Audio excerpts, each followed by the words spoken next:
पाहुणे, गुरुजन वर्ग आणि येथे जमलेल्या माझ्या मित्रमैत्रिणींनो, मी प्रथम तुम्हा सर्वांना प्रजासत्ताक दिनाच्या खूप खूप शुभेच्छा देतो आणि माझ्या भाषणास सुरुवात करतो.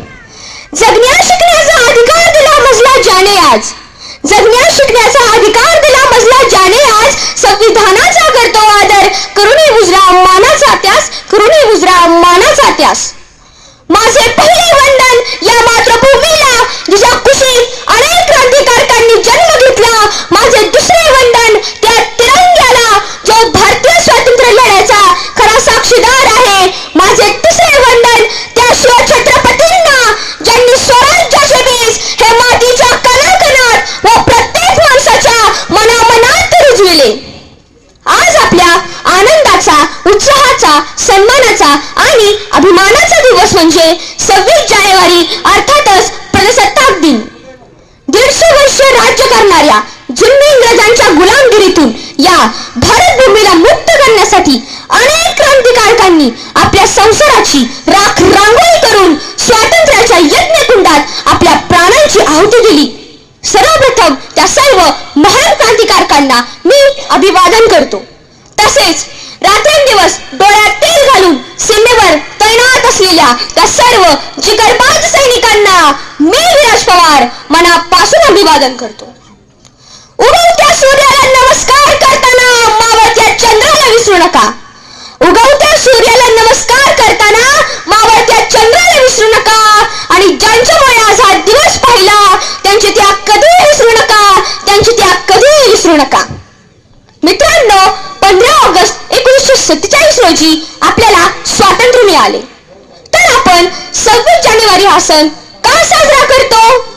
कारण जसे एका कुटुंबाला एका कुटुंब प्रमुखाची गरज असते, तसेच या भारताला एका राज्यघटनेची गरज होती. आणि हे राज्यघटना लिहिण्याचे काम वर्गात बसून शिकणाऱ्याचे नव्हे, तर वर्गाच्या बाहेर बसून शिकणारे गौतम बुद्ध, संत कबीर महाराज, महात्मा ज्योतिबा फुले यांना गुरुस्थानी मानणारे भारतीय राज्यघटनेचे शिल्पकार, महामानव, कायदेपंडित, विश्वरत्न, भारतरत्न डॉक्टर बाबासाहेब आंबेडकर यांनी हे अथक परिश्रमातून 2 वर्षे 11 महिने 18 दिवस या कालावधीत पूर्ण केले.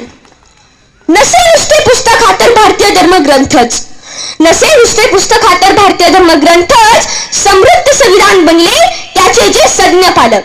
गुलामगिरी संपली, गुलामगिरी संपली, झाले गणराज्य, सत्ताधारी झाले चालक आणि जनता बनली मालक, आणि जनता बनली मालक. मित्रांनो, 26 जानेवारी 1950 ला आपण संविधान का स्वीकारले?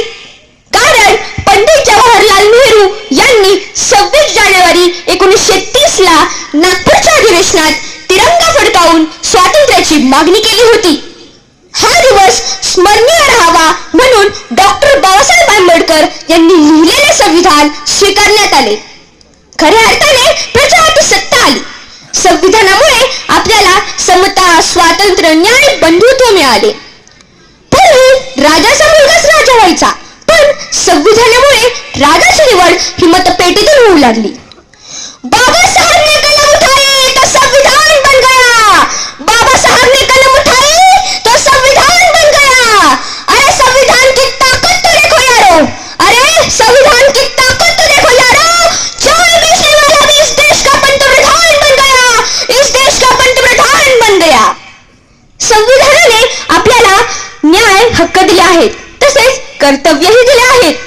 आज त्यांच्या समोर अनेक समस्या आहेत, त्या सोडवण्याचा आपण प्रयत्न केला पाहिजे. प्रत्येकाने देशासाठी जे जे जमेल ते ते केले पाहिजे. जाता जाता एवढेच बोलेल, स्वातंत्र्यवीरांना करूया शत शत प्रणाम, स्वातंत्र्यवीरांना